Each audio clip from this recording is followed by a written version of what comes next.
हमले किस कदर कारी थे और उनके नताइज भारत के लिए किस कदर तबाह कुन निकले। सबसे पहला जख्म लगा आदमपुर में, जहां भारत के फख्र एसफोर्स और एयर डिफेंस सिस्टम को पाकिस्तान के JF-17 थंडर तैयारों ने निशाना बनाया। S-400 जो भारत ने रूस से मंगवाया था, जिस पर उसने करोड़ों खर्च किए, जिसे वो नाकाबिल तस्खीर समझता था, वो लम्हों में खाक हो गया। पाकिस्तान की मंसूबा बंदी और हमला करने की महारत ने S-400 जैसे जदीद निजाम को भी नाकाम कर दिया। ये सिर्फ एक दिफाई निजाम की तबाही नहीं थी, ये भारत के फजाई दिफा में ऐसा शग्गाफ था जो बरसों तक नहीं भरा जा सकेगा।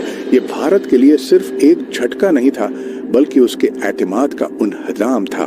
और फिर निशाना बना पठानकोट एयर फील्ड, वही पठानकोट जो भारतीय फजाइया का अहम मरकज था, जहां से अहम फजाई कार्रवाइयां की जाती थीं।